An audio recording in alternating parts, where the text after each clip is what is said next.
he's got a true number one receiver in Rashad Bateman. Devin Duvernay is a nice number two who also doubles as a special teams dynamo. And then you got Mark Andrews, who's in the conversation for the best tight end in the National Football League. I get the offensive line concerns, but Lamar Jackson in this offense, I mean, it's the best showing on the NFL. I think I got to go with Lamar Jackson, too, because as good a runner as Josh Allen is, he's not Lamar Jackson. No. And that dynamic to Lamar's game is going to give him more value to his team than Josh has, and more exciting kind of eye-popping plays. He's going to have a big year, and I think he could get the MVP, his second MVP. Because the numbers right now look even better. I'm going to say Lamar because every time he steps on the field, you know that you can't really stop him. Yes, you can contain him at stretches, but he's just different.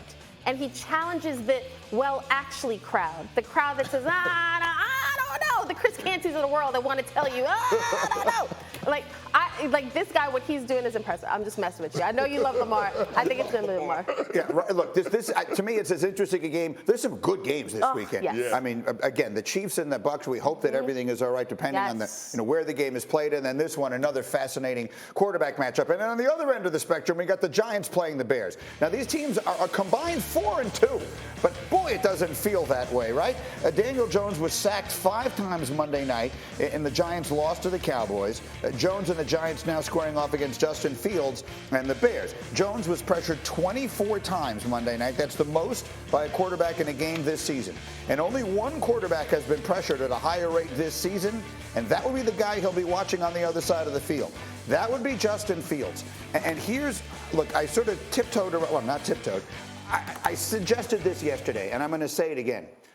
I have no idea if Daniel Jones was originally destined to be a great quarterback. But the Giants are going to move on from him, and I would posit that no one, however good they were, could have succeeded in the circumstances he's been in since he got there. And I am afraid, for all my friends in Chicago, that as he looks across the field, he's seeing the same exact thing on the other side, and that more young quarterbacks in the NFL are ruined than developed. They've done that to Daniel Jones in New York, and I think there's reason to be concerned that a similar situation is going to happen with Fields in Chicago. No, that's a legitimate concern. The one thing I will say is what I saw from the Chicago Bears and their approach offensively against the Texans, that's the way they need to go to protect Justin Fields. They need to run the football. They racked up 281 yards rushing against the Texans. Now, I don't know if they're going to be able to do that against the Giants. We'll have to wait and see about the health of Leonard Williams, who's a key cog in the interior of that Giants defensive line.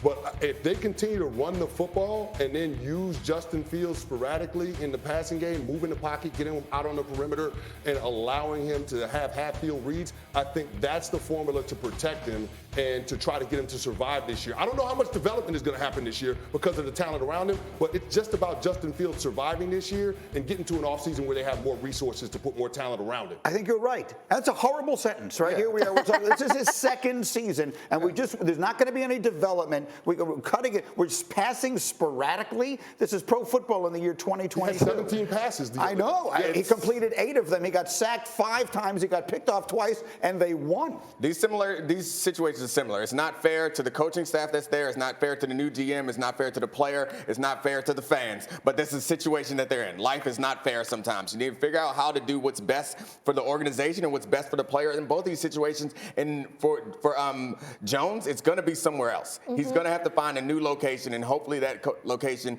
is prepared to use whatever skills he does have. The same thing may be true for Justin Fields, but we aren't there yet. Maybe they'll figure something out for him sooner. But you're right. I liked the Giants as a team that could really improve this year because I thought they had good tackles and improved offensive line, and because I think Daniel Jones shows glimpses of being a good quarterback. And if you can protect him, he might be able to do something more consistently. Whoa. But you can't drop him in a situation like this and expect him to correct for all the issues, all the mistakes that have been made in that organization. Kimberly, that is the hardest eye roll. I don't know. See, this is the problem with the Daniel Jones thing. As you know, Greeny, I've covered a lot of bad football. I covered the Jets for a long time. I know organizations that have not put their quarterbacks in the best situation, and they end up suffering. This is why I didn't want Justin Fields to start right away, because I knew that roster that line couldn't protect him.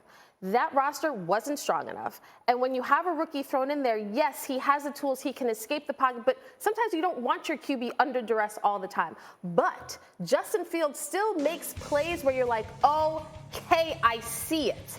I see it. even though the situation is dire, even though he's getting knocked around. Daniel Jones, how many years has he been in New York? This is his 5th. Thank you. When you say glimpses, not enough. I'm sorry, and that it is not fair. It is not fair of the situation. The offensive line, Giants always address the offensive line and still have offensive line issues. I don't know how it's possible, but there have not been enough flashes to say Daniel Jones deserves to save New York. It's hard to have flashes when you're pressured 24 times in a game. It's also hard to have flashes when you have a receiver room that's not as productive as the Giants receiver room, yet their receiver room is taking up the highest percentage of the salary cap of any receiver room in the National Football League. Daniel Jones is not the only quarterback in the National Football League I'm not saying he is. I'm not saying he is, but Kenny Golladay is getting $21 million this year, and Kenny Golladay had as many catches as me on Monday night. The point is, Patrick Mahomes is ahead of them in this spot. And look, we spent yesterday talking a lot about Lamar Jackson and whether people are fully appreciating the season that he's having right now and the fact that he's 3rd in the MVP voting, considering he might literally rewrite the record book this season, is remarkable. But let's just start with the game. This is your game. I know you're starting to put together everything. What do the fans need to know about this game in Baltimore Sunday? How are the Bills going to respond? I think that was a game against the Dolphins where they cost themselves that game. There was a lot of un-Bills-like plays, like the Josh Allen, short throw, all these plays that you thought, this is a Bills team that came out beating the brakes off everybody. Can they do it against Lamar? And this Ravens defense, I don't know if they can. Well, Lamar's going up against a great defense in the Buffalo Bills. That has some injuries in the secondary. With the injuries. So take it.